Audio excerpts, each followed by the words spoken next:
Okay, so I'm gonna make 3 statements about myself. 2 of which are true, and 1 of which is false. Statement number 1, I can play the violin. Statement number 2, I know absolutely every single DC Comics character's name. Right from the big, down to the small. Statement number 3, I do not, in fact, feel like I've got everything figured out. And that's it, that's my 3 statements. 2 of which are true, 1 of which is false. And I'm not gonna make you wait till the next video for you to find out what's what. I'm just gonna give you a second right now to think about it, and don't worry, I'll wait right here. I'll just sit here on this here toilet seat and give you just a second to think about it. So you go ahead and think, I'll be right here. Go ahead, I'll be right here. I'll be watching.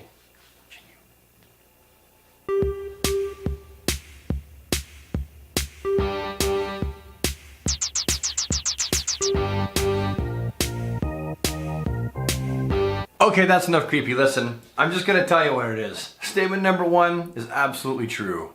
I don't know how to play the violin. My wife can play a little bit, but she messes around with different things and different instruments and never really gets that great at it. I never even bothered picking it up because I play the guitar, I play the drums, I play the bass, and playing the violin for me is just kind of like, I'm never really gonna use it or play it anywhere, so... Contrary to popular belief, statement 3 is also a false statement as well. I know that lots of people seem to think that I think I'm a know-it-all, which isn't true at all. My ideas are pretty liquid. I have certain things that I kind of stick to, but everything else is really liquid. I go from A to B to C, back to A to C, all the time. That makes having definite ideas fairly difficult when you're humble enough to admit that you might not actually know everything. Heck, I don't even know half of everything. Not even a quarter. So yeah, statement number 3 is also true. I really don't have it all together. I'm still learning everything as I go, and there's plenty of times that I'm feeling insecure and unsure about the decisions that I'm making, but I put on a brave face and I go forward anyway. And that leaves me with the statement 2, which is actually false. I know you wouldn't think so with all the DC Comics stuff I have around my house, but I actually don't know every single character's name. I know a large amount of characters, like a very large amount of characters. Like I did this online survey out of 100 characters, some big and some obscure, and I got only 1 wrong out of 100. And some of them were really obscure, but I don't know every single one. Now the reason for this exercise is to show you folks that there are lots of things about me that you don't know. Things about my past that I've never shared on the vlogs or never gone into any kind of detail. I've just maybe glanced upon in the vlogs. And I think that it's kind of cool that I have so much more possibility for content available to share with you. I think that's amazing. I think it may be frustrating for some people that our vlogs are not always 100% real anymore. They want us to be 100% real all the time, and that's just not going to happen anymore. Here, let me just sit down and explain to you. This is incredibly precarious. I've got you set up on a rocking chair. I pray to God you don't fall off and the camera doesn't break. Ooh. But where was I? Anyway, so yeah, the real stuff, we really do want it to be incredibly real. Sometimes to be real though, the problem is you don't have time for cuts. You can't edit together this nice little happy story. Sometimes real moments are contained in just that, a moment. And a human moment can be 5 minutes, 10 minutes, a half an hour. And so the challenge of bringing that to YouTube is something that we're taking very seriously on this channel.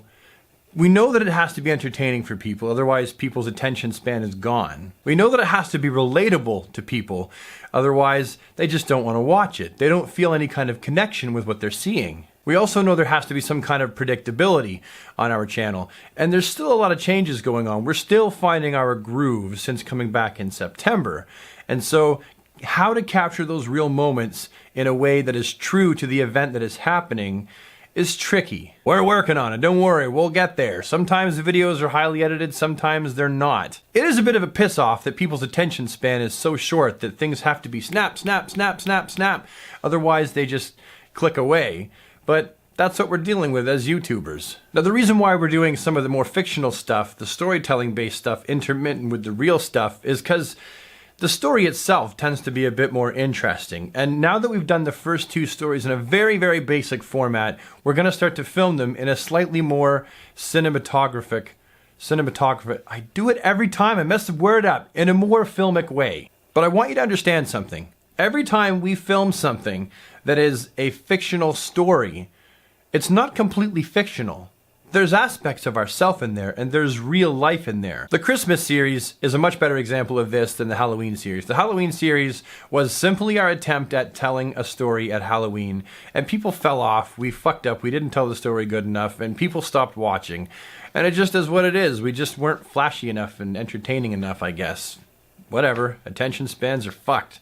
But as far as that Christmas series goes, there was a whole lot more of us and a whole lot more reality in that Christmas series than I think people understood or gave us credit for. Yeah, some of the things that we did were ridiculous, but you don't think that there's people that drive up and just whack a tree down off the side of the highway sometimes because they can't afford to get one? Believe me, it happens. I've known people that have done that shit. You don't think there are people that feel like crap every year because they can never provide a Christmas for their kids that they really want to provide for them? Parents that walk through the toy aisles and see all the things that their kids are asking for and know they will never be able to buy it for them? Hell yeah, that's reality. There's been some Christmases we have been so dirt poor that this series was not fake for us. The frustrations you saw when I whacked that tree with the axe, I was acting, of course, but I have felt that in my heart at Christmas time. I've looked at that Christmas tree and just been so frustrated that the Christmas tree gives off this facade of happiness and Christmas spirit and everything is all good, and deep inside you're screaming and you're going, what the fuck is wrong with me? Why do I suck so fucking bad? And that's just normal, because Christmas is supposed to be a time when you spend a lot of money on food and gifts and presents. It's set up to be very consumeristic. However, kids don't understand that. Kids just want presents. And I don't think there's anything wrong with that. I think that's one of the things that makes Christmas magical for kids. Sure, it sets them up to feel like I do as an adult when you're like, fuck, I can't afford all the gifts I want to get for my kids and I really want to give them what they're asking for. But nonetheless, it still made it very magical for me as a kid, and I'm not about to steal that from my kids. So you see, on this channel, there really is an aspect of real reality mixed with storytelling, which in itself has a lot of its own truths embedded right in it. You can watch the stories and you can go, oh, I think I understand what he's trying to say, and you know, maybe how he's feeling about certain things. See, I view it kind of like being a songwriter. When you're a songwriter, it's your job to express with music and words what the common person maybe doesn't know how to express. Maybe they're feeling it, maybe they've thought it, but they don't really know how to put it into words to express those things. And as a songwriter, you express it. And then they hear the song and they go, yeah, I get it. And then they go, well, someone else understands what I'm going through. Someone else understands a little bit of who I am. And I don't feel quite so alone in this dark void of a world. There's a genuine connection that goes on between songwriter and the listener of the song. And I think it's a beautiful thing. And that's what we're trying to do with some of these vlogs. Eventually, we're going to touch on some fairly heavy topics, but we've held off on the next story because the Christmas one was fairly heavy, like I've mentioned in a previous video, so we don't want to go into something very heavy afterwards. But the problem is, for me, every story worth telling is a fairly heavy story. We don't have very many happy stories. People don't need me to be positive all the time. That position is already filled by a whole lot of vloggers and YouTubers, so it's just overflowing. I feel like I can best help people when I tell these stories that maybe are not so positive, so that people can go, I can relate to that. That's something that I understand, that I've been through, and I'm really feeling encouraged by the message that I'm hearing in this video or in this series. I kind of feel like I'm helping just a little bit. As a vlogger, you share your life, and just sharing your life, I feel, is a help to the world. But then telling people, showing people, hey, I understand what you're going through because I've been there before. I think that that's paramount. I think that that's so important. And we have this amazing opportunity with this platform called YouTube. Anyway, I'm gonna get off now. I think I've talked too much, and I've said pretty much the same thing in 2 videos past, only this time I think I maybe said it in a clearer way and got my point across just a little bit better.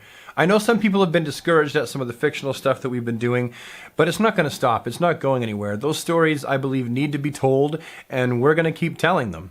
We're also going to keep sharing our life in a very real fashion. And sometimes that's going to be offensive to people because people want to see things that are good and happy all the time. What, you don't ever yell at your kids or get pissed off at something or get freaked out because your bills are really high or get buyer's remorse from buying something stupid or get in trouble from your spouse for doing something dumb? Imagine presenting that in a real fashion and not in a cutesy fashion. that sugarcoats it. That's reality. Speaking of reality, I said that I was going to end the video before and I didn't, so now I'm actually going to end the video. Thank you so much for watching this video, and if you've made it all the way till the end, awesome. You're a superstar. Go give yourself a gold star. As a matter of fact, go to the dollar store, go buy a package of gold stars, and then take that star, stick it on your forehead, and send me a picture of it. Ooh. Everyone that takes a selfie of themselves with a gold star on their forehead will go on my picture wall. Forever. Forever. Forever. Forever. Forever. Forever. Forever.